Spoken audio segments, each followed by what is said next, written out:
Turkey had been in the oven since 9 in the morning, and by the time my husband pulled into the driveway, the whole house smelled like sage and butter and something close to peace. I was standing at the kitchen island, slicing cranberry bread I'd made from scratch. The recipe my grandmother left me on a recipe card with grease stains on the corners. When my brother walked through the front door with snow still on his boots. He was wearing his dress uniform. I hadn't seen him in it in almost 2 years. The dark fabric, the brass buttons, the little row of ribbons on the left breast. He looked exactly like what everyone in our family believed him to be. My mother made a sound I can only describe as relief, like she'd been holding her breath since September and finally let it go. She crossed the kitchen and pulled him into a hug that lasted a long time, and my father stood up from his chair by the window, which he doesn't do easily anymore. "There he is," my father said. I set down the bread knife and went to hug my brother too. He smelled like cold air and the same deodorant he'd used since he was 16. "You look good," I told him. "You always say that," he said. "You always look good." My husband came in from the garage a few minutes later, stomping snow off his work boots. He's not a warm room entrance kind of person. He doesn't fill a space the way my brother does. He's quieter than that, more careful with where he puts his attention. He shook my brother's hand, said something low that I didn't catch, and then came to stand beside me at the island. Dinner wasn't ready yet. We had maybe 40 minutes. My mother had brought a green bean casserole, and my father had brought, inexplicably, a 2-4 of Sleeman's, even though neither of my parents drink beer anymore. My brother cracked one open and leaned against the counter like he owned the room. I was happy. I want to say that clearly, because everything that came after has a way of rewriting the before, and I don't want it to. I was genuinely happy that afternoon. The kitchen was warm, the light was good, snow was coming down outside the window over the sink, and my family was together. That was real. That part was real. My husband drifted over to where my brother was standing. I watched them from across the island, the way you watch people you love talk to each other and feel something like fullness. They weren't close, exactly. They had very different temperaments, but they'd always gotten along fine. At some point, my brother said something about his posting, and my husband asked a few questions. Quiet ones. The kind of questions that don't sound like much at the time. I went back to the cranberry bread. It wasn't until we were sitting down at the table, my mother carrying in the casserole, my father already at the head with his napkin in his lap, that I noticed my husband wasn't saying much. He had that look he gets sometimes. Not distant exactly, more like he's running something in the background. Like part of his attention is somewhere else. I thought maybe he was tired. He'd been in Ottawa for 3 days that week, back late on Friday, and he hadn't slept well. We ate. My brother talked. He was good at that, always had been. He had stories in a way that I never have, the kind that build and turn and land somewhere surprising. My mother laughed more than I'd heard her laugh in months. My father asked follow-up questions, which was its own kind of thing, because my father is not a follow-up question person. I kept looking at my husband. He was eating. He was nodding. He laughed once when my brother got to the part about the supply sergeant and the forklift. But the background thing was still running. I could feel it the way you can feel a change in air pressure before a storm. After dinner, my brother helped carry plates to the kitchen, which he never does. He's not a plates to the kitchen person, and everyone knows it. And I thought maybe that was just him being on his best behavior because my parents were watching. My mother made coffee. My father found the remote. My husband came up behind me at the sink and said, quietly, "Can we talk later?" "About what?" "Just later." I looked at him. "Is everything okay?" "Yeah," he said. "Everything's fine, just after they leave." My brother stayed until almost 9. He and my father watched the last quarter of the game, and my mother sat with me in the kitchen, and we talked about her book club and the woman 2 doors down who'd finally sold her house, and whether my cousin's baby was going to be a boy or a girl. Normal things. The kinds of things that make up a life. When my brother put his coat on to leave, my mother hugged him again for a long time. "You come back before spring," she told him. "I'll try." "Don't try. Come." He laughed and kissed her on the cheek. He shook my husband's hand again on the way out, and there was something in that, just a half-second thing, my husband's hand staying closed a little longer than usual, that I filed away without knowing why. I watched the taillights of my brother's truck disappear up the street, and then I closed the front door and stood there in the hallway for a moment with my coat on, even though I hadn't gone anywhere. My husband was at the kitchen table with his laptop open. That was unusual. He doesn't work at the kitchen table. He has an office with a door that closes, and after dinner laptop time at the kitchen table wasn't something we did. I took off my coat and hung it up and poured myself the last of the coffee, even though it was too late for coffee and I knew I'd regret it. "Okay," I said, "talk." He looked up at me. He had that expression that I've learned means he's choosing his words with the precision that most people don't bring to conversation. "How much do you know about your brother's last posting?" I sat down across from him. "What do you mean? How much do I know? I know what he's told us." "Okay. And what has he told you?" I looked at him. He was forward deployed for 11 months. He came home in the spring. He extended his service, which is why we didn't see him much last year. He's been stationed in Petawawa since August. I paused. "Why are you asking me this like it's a deposition?" He turned the laptop around. I looked at the screen. I didn't understand what I was looking at first. It was a record of some kind, a document, formatted the way government documents are formatted, dense and gray and specific. My husband works in federal oversight. I don't always understand the shape of the things he sees. "This is from a colleague," he said. "Someone I trust." "What is it?" "It's a service record."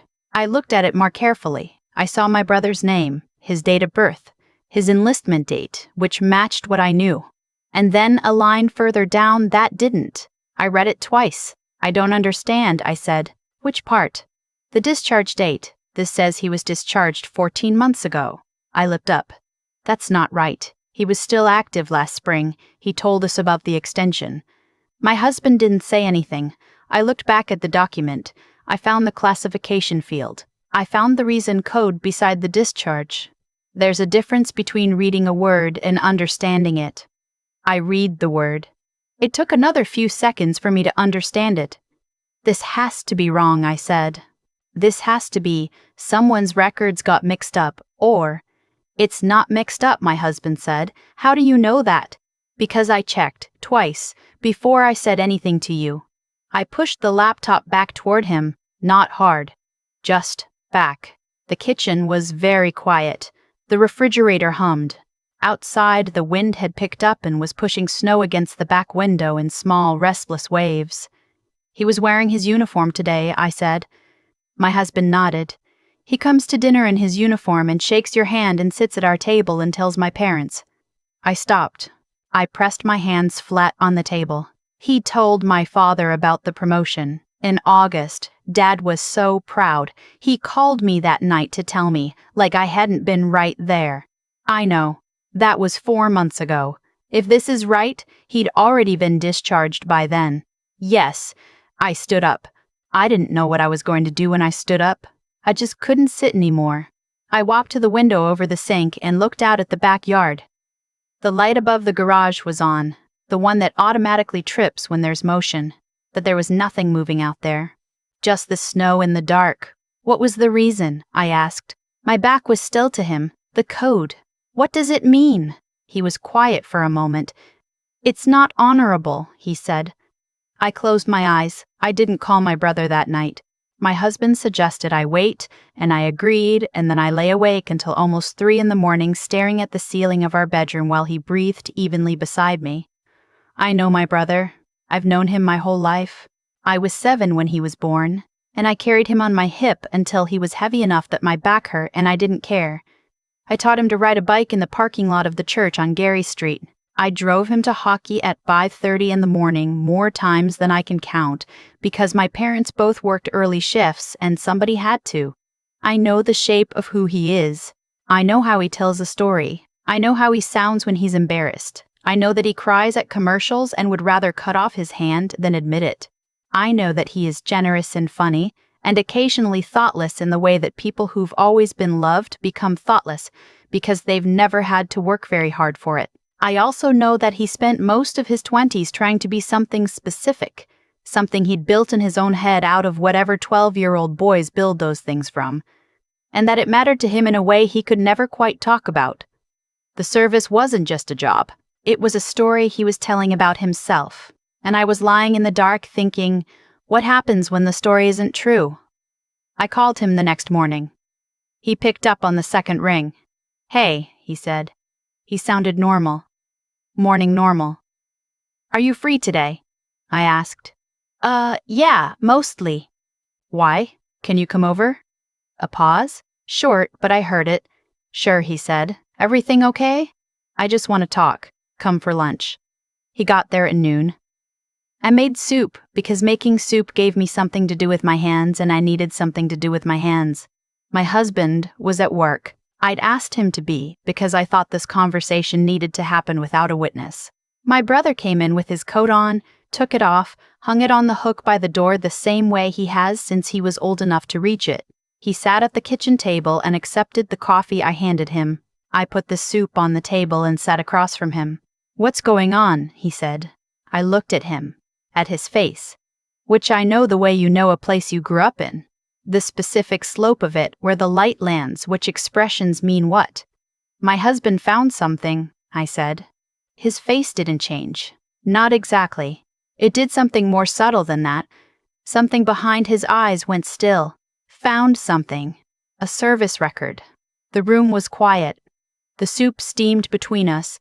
He looked down at his coffee mug. He turned it a quarter turn on the table. Then he set it down carefully and looked up at me. How long have you known? He asked. And that was when I understood that there was no clerical error. There was no mix-up. There was just my brother sitting at my kitchen table, knowing exactly what I was talking about. Since last night, I said. He nodded slowly, like someone receiving news they've been expecting for a long time. Are you going to tell them? He asked. I don't know yet. I paused. That's not actually what I want to talk about. Okay. I want to know what happened. He was quiet for a moment. He looked at the table.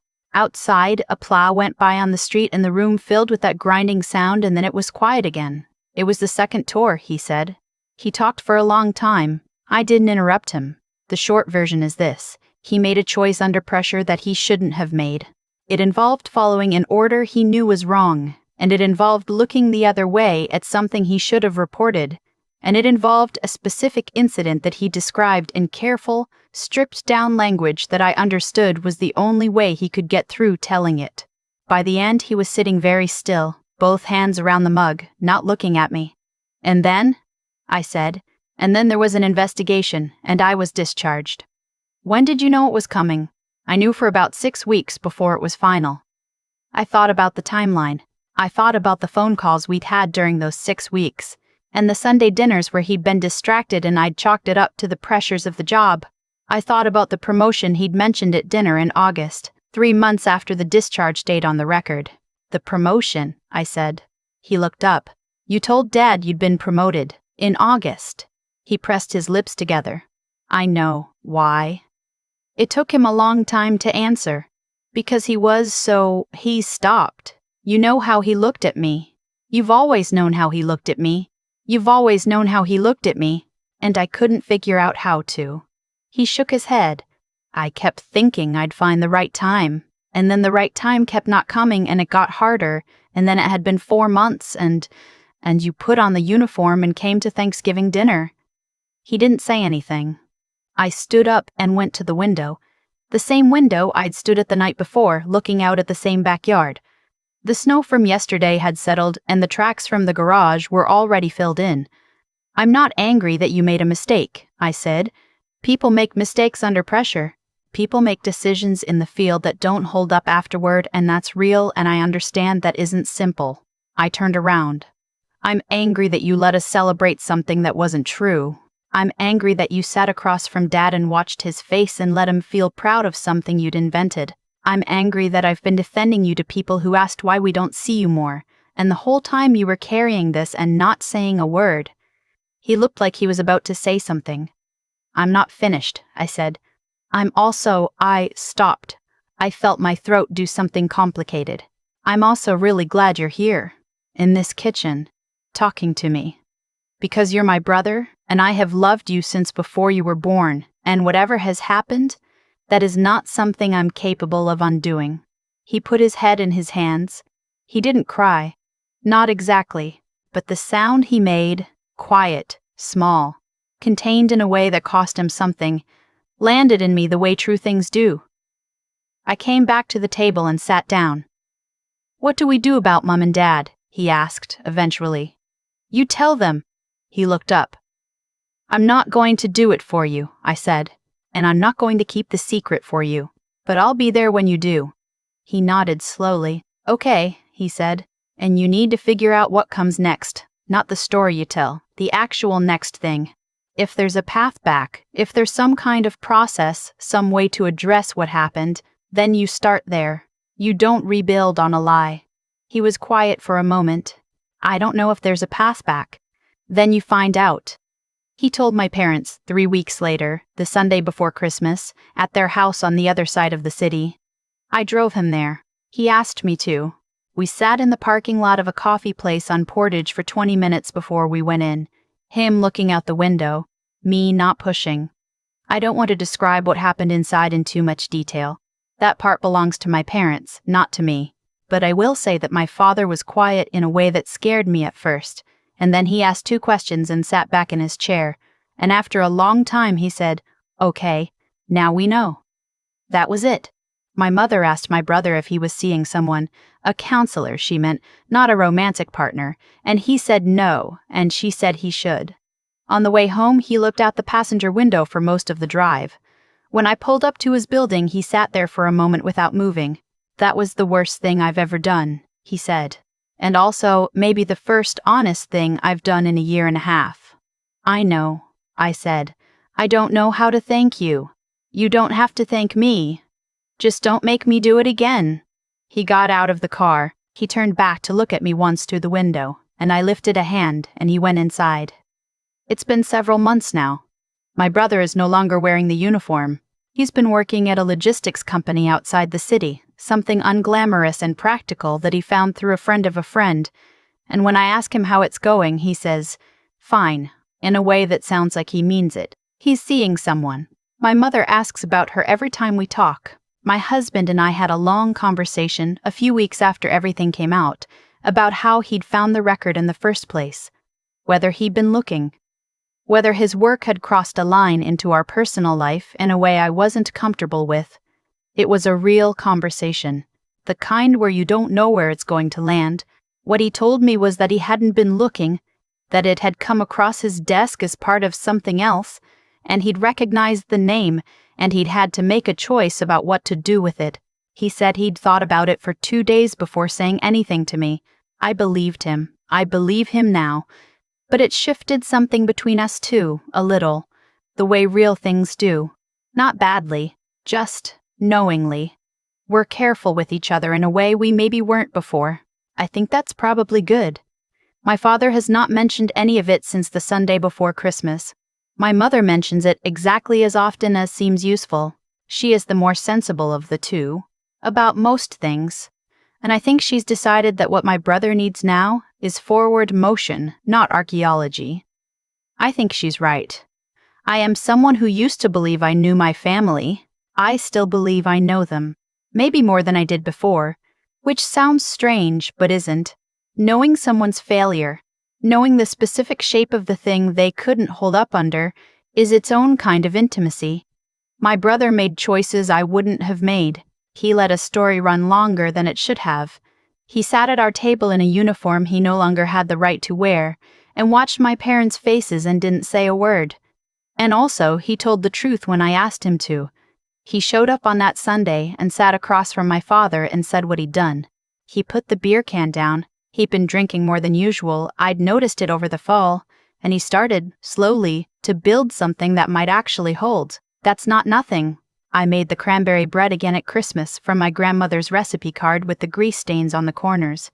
My brother ate 3 slices and said it was the best thing he'd ever tasted, which is what he says every year, and for the first time in a long time, I didn't wonder what else he was saying that wasn't true. I just passed him the butter and told him he was always welcome at my table. I've thought about that Thanksgiving dinner a lot since then.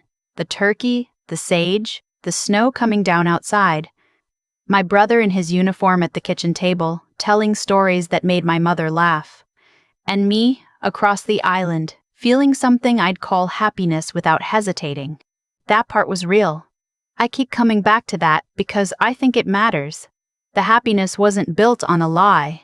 It was built on people I love being in the same room. The lie was underneath it, holding its breath. What I've come to understand is that the lie didn't start the night of that dinner. It started much earlier, in the space between who my brother actually was and who he needed everyone to believe he was.